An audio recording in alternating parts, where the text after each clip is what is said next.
Electric vehicles surge in Armenia, but where will the batteries go?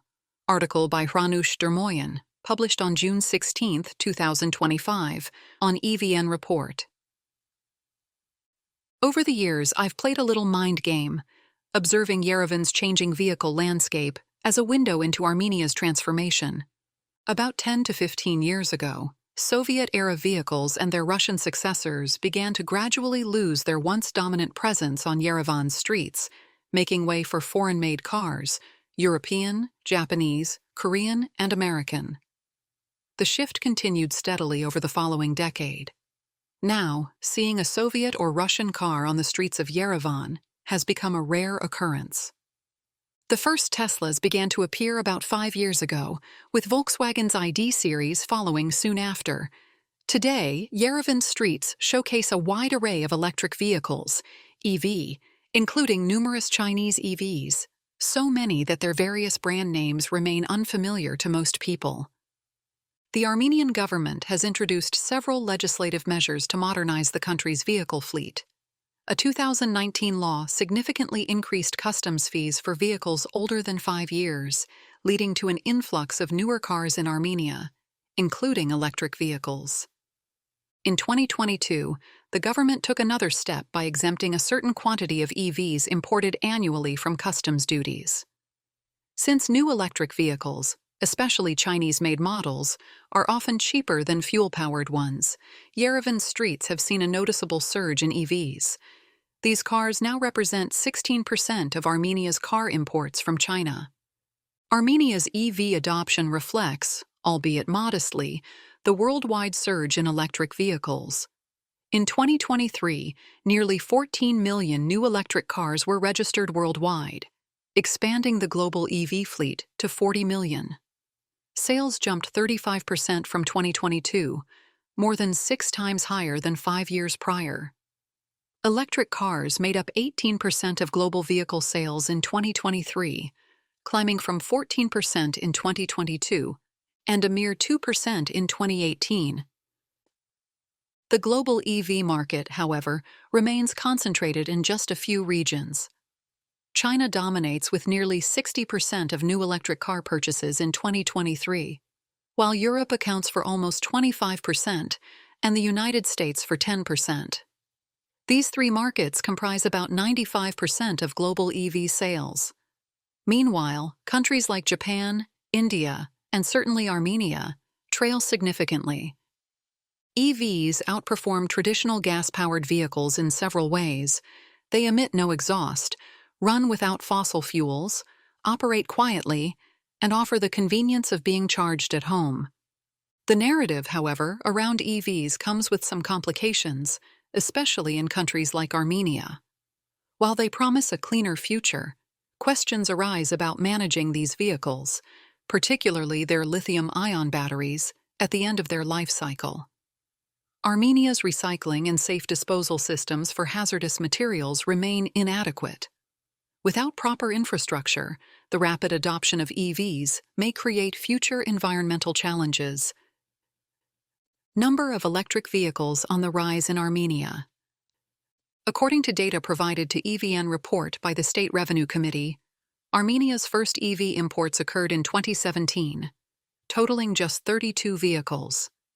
Though EV imports briefly declined in 2018, they have since grown steadily, surpassing 9,000 vehicles within 5 years.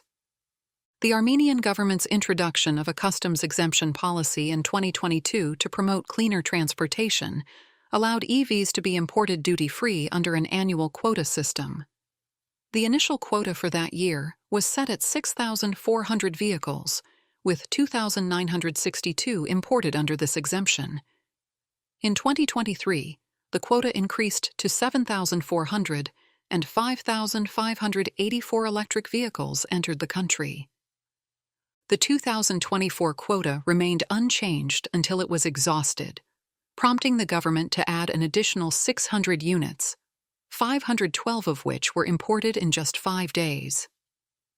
The State Revenue Committee's website had not published data on the remaining 2024 imports at the time of publication. The government further raised the quota to 8,000 vehicles for 2025 allocating 5,000 units for individuals and 3,000 for registered dealers. By April 1st, 5,547 electric vehicles had already been imported under this arrangement. The promotion of electric vehicles aligns with Armenia's 2021 to 2026 government program, which prioritizes policies to reduce air pollution and limit harmful emissions. The challenge: battery recycling. While EVs are certainly more environmentally friendly in terms of emissions, the significant environmental challenge associated with them is battery disposal.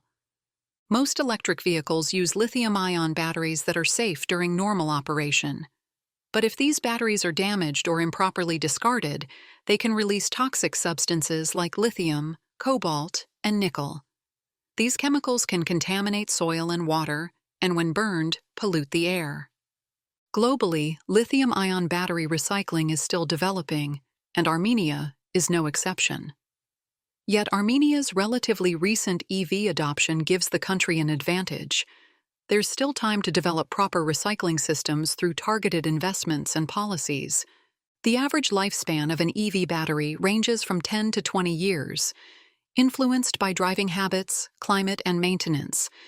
In a large-scale study of 10,000 EVs, researchers found batteries degrade by only 1.8% annually, indicating that many batteries maintain their capacity even after 15 years. Since most EVs in Armenia are less than 5 years old, there remains a crucial window to prepare for future battery retirements. The materials in lithium-ion batteries raise additional concerns. Critical components like cobalt and nickel are not only expensive, but often mined in low-income countries with poor labor and environmental conditions. This reality makes battery recycling not only a matter of safe disposal, but also of ethical sourcing and environmental sustainability. Battery recycling can recover more than 95% of critical materials, according to some recyclers. This process reduces environmental harm and decreases reliance on controversial mining practices. However, recycling alone cannot meet the growing global demand for these metals. Mining will remain essential for the EV transition for the foreseeable future. EV batteries contain a complex mix of materials beyond cobalt and nickel, including aluminum, copper, and various plastics. Since not all components are cost-effective to recover, some materials end up in landfills or require secure storage, creating additional environmental concerns. The recycling industry faces a more pressing challenge: a shortage of used batteries. While companies continue investing in infrastructure and recycling facilities, the limited supply of end-of-life batteries raises questions about these ventures' short-term viability. Recycling and waste management issues in Armenia. As the number of electric vehicles in Armenia continues to grow, questions about battery recycling and disposal loom large.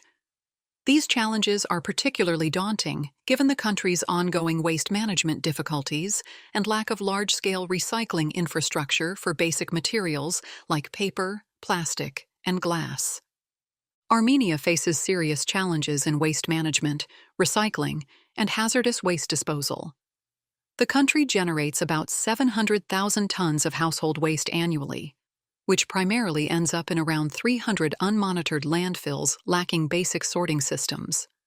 Without proper waste separation, recyclables mix with organic material, creating environmental and public health hazards. The recycling infrastructure is inadequate, relying mainly on small private initiatives and informal workers who sort materials in unsafe conditions. Despite some progress, with more than 20 recycling companies, the overall recycling rate remains negligible. Hazardous waste poses even greater risks. Armenia has numerous chemical waste sites, particularly abandoned Soviet-era factory storage facilities. These hazardous locations include the Nairit chemical plant and Vanadzor Kimprom factory, where deteriorating containers leak toxic substances into the environment. The situation is further complicated by Nubarashan, the country's only dedicated chemical landfill, which sits in a landslide-prone area. As of 2022, authorities identified nearly 72,000 kilograms of hazardous chemical waste stored throughout Armenia. Experts warn that Armenia currently lacks effective waste disposal methods. The country has no specialized incineration facilities, and regional transit restrictions limit waste export options. While legal frameworks for safe disposal are under development, implementation remains slow. While financial support through international conventions is available, the situation requires urgent political will and investment to address mounting risks. What is Armenia doing? As a signatory to several international environmental protection conventions, including the Basel and Stockholm Conventions, Armenia has pledged to improve its waste management practices, particularly for hazardous materials. Following these commitments, the government has begun creating legal frameworks to handle new waste types, including electric vehicle battery waste, though practical implementation remains limited. The Ministry of Environment informed EVN Report that a package of draft laws amending the law on waste has been submitted for government review.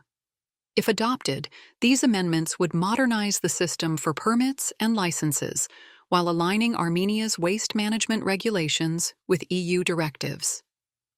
As part of an Asian Development Bank-funded initiative on hazardous waste, officials are developing a draft legal act for managing lithium-ion batteries from electric vehicles. The country is reviewing international solutions to guide its approach. Several new regulations are being implemented. The 2023 amendments to the Law on Waste Collection and Sanitary Cleaning ban the disposal of electronic and electrical equipment waste in landfills or waste bins, starting January 1, 2025.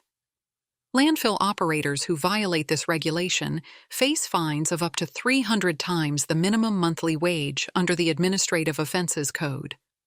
The Ministry of Environment is also developing an extended producer responsibility EPR system, with support from the American University of Armenia's Akopian Center for the Environment and funding from the Swedish government. The EPR system will require manufacturers to manage their products' post-consumer phase, including the safe collection and recycling of electronic and electrical waste.